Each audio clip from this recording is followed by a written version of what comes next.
Kebetulan minggu yang lalu kami berkoordinasi, memang betul kalau dari sisi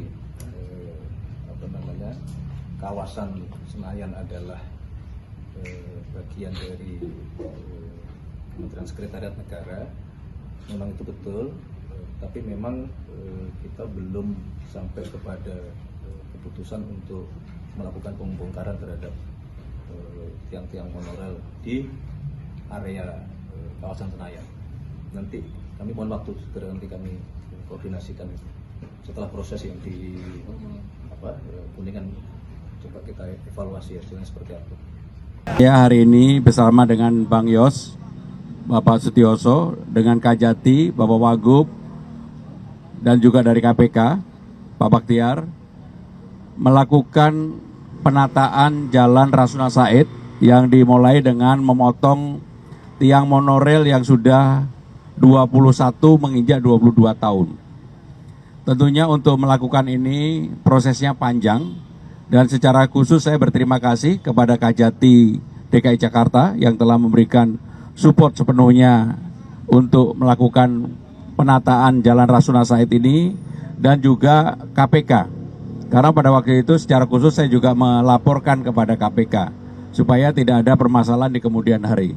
Saudara-saudara sekalian, untuk biaya pembongkarannya sendiri sebenarnya 254 juta. Kemudian untuk penataan secara keseluruhan, nanti ada jalan, ada selokan, ada taman, kemudian ada pedestrian, diperkirakan 102 miliar rupiah. Sehingga sekaligus saya ingin meluruskan bahwa yang 100 miliar itu bukan motongnya hanya 254 juta rupiah.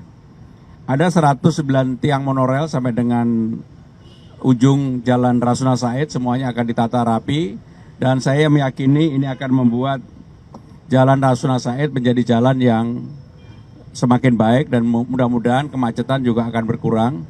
Dan secara khusus saya juga ingin berterima kasih kepada Bang Yos. Terus terang pemancangan ini di era Bang Yos, tetapi beliau sangat terganggu tidak terselesaikannya kegiatan ini. Bukan Bang Yos tidak mau menyelesaikan, karena memang Bang Yos sudah berakhir tugasnya, tidak dilanjutkan, berganti kebijakan. Kemudian saya, karena ini sudah idle, dengan support dari Kajati dan KPK kita selesaikan, dan hari ini mudah-mudahan ini menjadi penanda bahwa Jakarta memang sedang menata diri untuk memperbaiki fasilitas publik yang dimiliki oleh Jakarta. Itu yang ingin kami sampaikan. Kalau Bang Yos ada yang mau disampaikan? Ya. Assalamualaikum warahmatullahi wabarakatuh.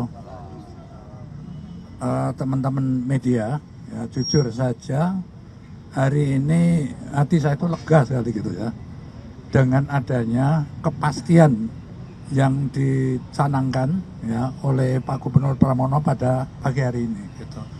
Jadi cerita singkatnya begini ya, pada tahun 2003 saya mulai memikirkan bagaimana menanggulangi kemacetan Jakarta ya, dan saya kumpulkan semua pakar-pakar transportasi bagi beberapa universitas ya untuk merancang jaringan transportasi makro ibu kota ya. Nah, saat proses ini dilakukan yang makan waktu berbulan-bulan tentunya karena dilakukan survei segala macam, saya studi banding ke beberapa negara ya, di antaranya, dan saya berhenti lama di ibu kota Kolombia ya, karena situasinya sama dengan di Jakarta. Jadi akhirnya saya putuskan jaringan transportasi ibu kota itu terdiri dari 4 moda ya. Moda yang paling besar ada MRT bawah tanah ya, terus ada monorail di atas, ada busway 15 koridor di bawah, dan ada alternatif namanya waterway. Dan ini dirancang secara terintegrasi, jalurnya ada masing-masing terintegrasi, sehingga rakyat Jakarta dan sekitarnya dari titik mana mau kemana pasti dapat transportasi makro tadi ya gitu kan. Nah, saya mulai yang tidak perlu investor ya, karena saat itu kondisi sosial ekonomi kita belum mapan akibat kerusuhan Mei tahun 98. Itu akibatnya amat panjang, terutama kepercayaan investor terhadap Indonesia, lebih khusus lagi Jakarta. Tetapi rencana yang dibuat oleh pakar transportasi tadi yang saya yakini menyelesaikan masalah untuk jangka panjang, kalau tidak pernah saya mulai, sampai hari raya kuda juga nggak jadi-jadi gitu. Jadi saya tanya kepada tim itu, ini moda apa yang nggak perlu investor? Dijawab jelas busway Pak. Gitu. Oleh karena itu saya mulai dengan busway. Nah untuk mengejar kecepatan menanggulangi kemacetan ini, secara paralel kita bangun juga monorail, gitu kan. Itu juga yang dibangun di mana itu tadi? Di Ibu Kota, juga di Manila, yang saya lihat juga di Bangkok, gitu kan. Nah, oleh karena itu 2004 supaya cepat bisa kita selesaikan dicanangkan oleh Presiden Megawati. Artinya saat dicanangkan Presiden itu berarti segala sesuatunya itu sudah ada gitu. Rencananya jelas, investornya juga ada dari Cina gitu. Tapi saya harus berhenti tahun 2007 kan. Nah terus akibatnya saya tidak tahu, terus mangkrak jadi peristiwa seperti ini. Dan tahun 2014 monorail ini diganti dengan LRT yang tidak ada rencana sebelumnya. Tentu gubernur waktu itu punya alasan yang saya tidak tahu ya. Nah sejak itulah mangkrak total ini, dari peristiwa jadi apa namanya barang seperti ini yang merusak estetika kota gitu.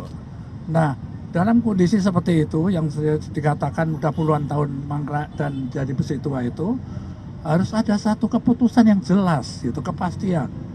Hanya ada dua pilihan, lanjutkan atau bongkar. Nah itu saya kira sudah ditawarkan oleh Gubernur Pramono, tidak bisa melanjutkan harus dibongkar. Itu pilihan yang paling buruk, tetapi harus kita lakukan itu ya.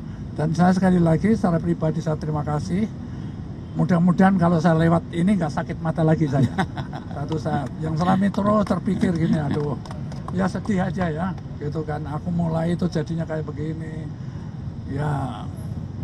Kepastian itulah yang diberikan oleh Gubernur Pramono, dan itu adalah keputusan yang paling tepat.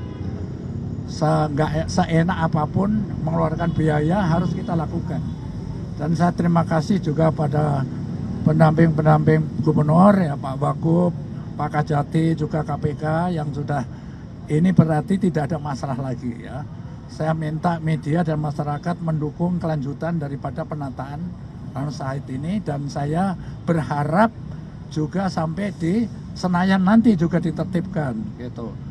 Supaya Anda tahu kenapa aku minta rute Senayan, supaya nanti kalau Bapoto dari Bandung datang, bonek dari Surabaya datang, dari stasiun tidak darat, dia langsung monorail ke sana gitu. Nanti pulangnya begitu lagi sehingga kita aman di bawah di jalan-jalan.